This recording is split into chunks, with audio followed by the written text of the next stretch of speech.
Good news, everyone. A new strain of COVID that kills 80% of the mice that they're testing it on is being developed in a Boston lab. You won't believe who's behind it. Thank you for choosing Fox News. No, here's the news.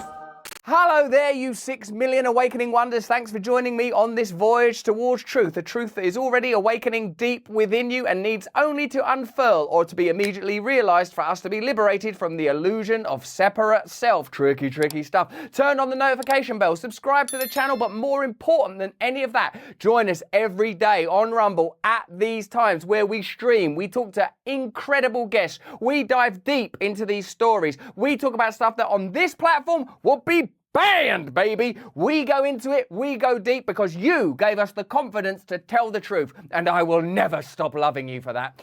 Now, let's get into today's story. As scientists at a Boston lab create a new strain of COVID that kills 80% of the mice they test it on, we ask simply, what are you doing that for? Ain't you had enough COVID? American researchers have developed a new lethal COVID strain in a laboratory, echoing experiments that many fear started the pandemic. That's not a conspiracy theory to say that anymore. You're allowed to say that now. The mutant variant, which is a hybrid of Omicron and the original Wuhan virus, yay, supergroup, killed 80% of the mice infected with it at Boston University. That was only 5 mice, though. The revelation exposes how dangerous virus manipulation research continues to go on, even in the US, despite fears similar practices may have started the pandemic.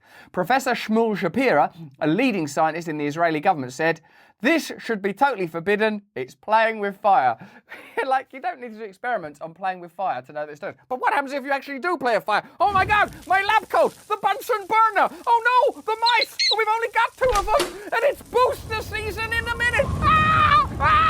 Delete the file. In the new research, which has not been peer-reviewed, that's good. You don't have peers looking over it. Hey, hold on a minute, this is dangerous. Fuck off. A team of researchers from Boston and Florida attached Omicron's spike to the original wild-type strain that first emerged in Wuhan at the start of the pandemic. Why on earth would you do that? What if we took the powers of Superman and then gave them to Adolf Hitler? Oh, that seems like a good idea. Should we get it peer-reviewed? Nah, let's just do it. My lab coat's on fire. Open the window. Then don't tell anybody you did that. Oh my God, Hitler's out of the lab. Hitler, don't you go misusing those powers!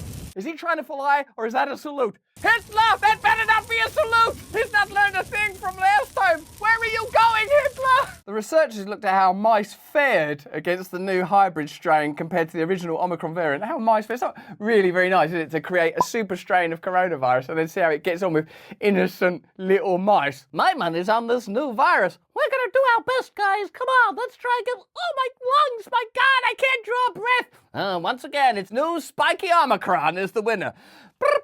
Oh my... Hitler's done what? You bastard! You promised us! You promised us you would not invade Czechoslovakia! Why did we give him the Rhineland? I bow to no one in my love of science and the spirit of experimentation. But if the last coronavirus was bad for mice, it's pretty obvious, isn't it, that making coronavirus much worse and then giving it to some little mouses is going to have a negative outcome. Well, what the hell's going to happen here? Maybe these mouses will develop superpowers and we can get them to stop Hitler. I don't think so. He's looking pretty pissed off up there. What are you doing in that lab? Well, look, it all started with a brilliant idea to give superpowers to Hitler. That, I'm afraid, did go wrong. But we're working on a solution right now. Oh, God, another mouse is dead. We've only got 2 left, and it's booster season in a week. When a similar group of rodents were exposed to the standard Omicron strain, however, they all survived and only experienced mild symptoms. Are you ready for some more cheese? Actually, yeah, I will take a little. Dang, before I give you any of this cheese, where's your mouse passport? We better lock you down for a couple of years just to make sure that don't go anywhere. Yeah, it's probably for the best, Right in the paper they said, in mice, while Omicron causes mild, non-fatal infection, the Omicron S-carrying virus inflicts severe disease with a mortality rate of 80%. Good work, everyone! The researchers said it signaled that while the spike protein is responsible for infectivity, changes to other parts of its structure determine its deadliness. Well, that's Really nice to know which exact bit is going to kill your granddad and any rodent pets that you might have had to soothe him in his lonely demise. And of course, we all know Granddad was doing quite well until there was that lab leak which killed not only him, but Huey, Louie, and Dewey. I suppose I can understand in the abstract why making a virus more deadly in order to cultivate a response to it so that if that ever happened in reality is a kind of good way of gaming out potential problems. But it does seem like the motivation might be financial and economic at best and malfeasant at worst, rather than, come on, let's get on it, guys. This doesn't actually help, does it? This isn't the solution we're looking for. What about heart disease? What about poverty? What about the fuel crisis? Why not use the best scientific minds in the world to solve the problems that people are actually facing, rather than creating much worse problems that we've only just bloody well got over? Based on your recent experiences of being alive, which of these two potential mainstream media stories seems more likely? Good news, everyone. There's a new deadly coronavirus, but we have already developed a vaccine for it, so you don't need to worry, and we're going to give it to you free at a price that's right. Even your taxpayer money will be reasonably distributed. We've done a great deal with Pfizer. That or this. Listen, there's a new virus. It's come out of a wet market very near a gain-of-function research lab that's deleted its files. And I'm sorry, but we're all going to have to go back indoors for a while. This is going to be a terrible situation for everyone in the world except for Bill Gates and a couple of other guys. Okay, hope you enjoyed the news. Brought to you by Pfizer. One of those news stories has already happened. The other one, I've never heard anything like it. Professor David Livermore, a professor of microbiology at the UK's University of East Anglia, said, given the strong likelihood that the COVID pandemic originated from the escape of a lab-manipulated coronavirus in Wuhan, these experiments seem profoundly unwise. Like, there's unwise, and then there's like dropping into a new level of like Doctor Strange.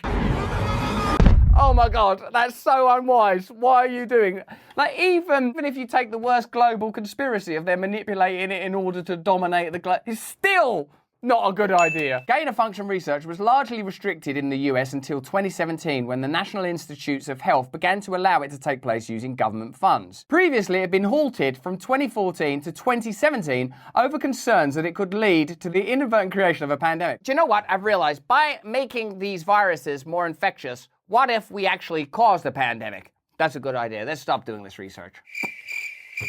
Should we start doing that research again? Yeah, it's fun, wasn't it? Hello? Sorry, I can't hear you. You're coughing. The University of Boston refuted that the experiments are gain of function, adding that the research was reviewed and approved by the Institutional Biosafety Committee, IBC, and the Boston Public Health Commission. Check funding. A spokesperson said, ultimately, this research will provide a public benefit by leading to better targeted therapeutic interventions to help fight against future pandemics. Well, in the end, ultimately, when you play it all out, then eventually, Hitler, of course, causes those genocides. He conquers mainland Europe. This time he's able, of course, to succeed in conquering Britain. The US are unable to provide a solution on the Eastern Front. He experiences victory because of his new superpowers and accedes to become world emperor. At this point, we inject that son of a bitch with a deadly dose of coronavirus from all these mouses. You're welcome, planet Earth. There's no evidence that the work was conducted improperly or unsafely, but it's become apparent that the research team did not clear the work with the National Institute of Allergy and Infectious Diseases, which was one of the funders of the project. Oh, I remember hearing of those guys. They were the people that were helping us and guiding us through the last pandemic with their brilliant advice and potential ties to groups and organisations that were involved in the Wuhan experiments in the first place. I can't remember any of the names of any of the individuals, but I feel like Anthony Fauci was the head of the NIAID. Interesting to see that guy's legacy continues after his own personal retirement. The agency is going to be looking for some answers as to why it first learned of the work through media reports. Would you mind telling us what the hell's going on in that laboratory? I've been reading in the New York Times, which I love, by the way, that you guys are making Hitler some sort of Superman. Yeah, what, we have to tell you everything we do with your money? I would prefer it. At least tell me are those mice okay? 20% of them are. Emily Erbelding, director of NIAID's Division of Microbiology and Infectious Diseases, said the BU team's original grant applications did not specify that the scientists wanted to do this precise work. What do they do on their grants? Yeah, just be doing some experiments, man. Just having some fun in there. It's like, I see science as more like jazz. We just get in the lab, get a mouse, chuck it in a bin, get a bat coronavirus, keep it a little bit more accountable. We just had a massive global pandemic. Hey, fuck you, squares. Nor did the group make clear that it was doing experiments that might involve enhancing a pathogen of pandemic potential in the progress reports it provided to the NIAID. There you go. It's all in there. It's all in there. So no enhancing pathogen of pandemic potential. It's not in the report, is it? So I guess you got that, Poindexter. Why don't you just stick to pushing your pans in City Hall and leave the science to us artists out there in the lab? I think we're going to have conversations over upcoming days, Belding told Stat in an interview. Asked if the research team should have informed NIAID of its intention to do the work, Belding said, "We wish that they would have, yes." Just like it's like a boyfriend and a girlfriend arguing. I wish you'd told me about that. You could have told me, Gerald, that you were going to use that money to fund more experiments in creating a literal super Hitler. You're just like your father. I wish they would have, yes. When their whole catchphrase is follow the science, it's disconcerting that wishes are involved at any level. Oh, starlight, star bright, first star I see tonight. Please, God, don't let these maniac scientists release any pathogens into the planet. Hope that wasn't a broken window. Hope that wasn't an air vent falling over. Hope that wasn't some files being deleted. Hope that isn't a new super flying invisible Hitler. My lucky stars. There have long been speculation about the true origins of the virus that took over the world in early 2020. Some believe that the virus could be man-made, with explanations ranging from the accidental to the nefarious. It is feared that the virus being developed managed to infect an employee, then escape into the real world from there. The theory for COVID was initially dismissed as conspiracy at the start of the pandemic in favour of natural emergence. Quite rightly. It clearly was a conspiracy. There's absolutely no evidence of any employee getting any diseases that could have led to COVID anyway. The hypothesis gained momentum following a series of revelations and cover-ups. Just because there's revelations and cover-ups, that doesn't mean that government agencies and private pharmaceutical interests are concealing a potential problem that would leave them culpable for a global pandemic. Crucial information about the earliest infected patients was wiped from the Wuhan lab's database in 2019. And one of its staff vanished after coming down with a mysterious flu-like illness. Oh, you think just because we wiped the database and because an employee disappeared with a mysterious flu-like illness that somehow there's been some sort of cover-up and the coronavirus started in a lab? We wiped that database because it's contained a lot of surprise information for your birthday, and one without getting you a cake. That super enhanced Adolf Hitler was a surprise for your birthday, and you've ruined it. Oh my God, what's he doing? You're just like your Führer.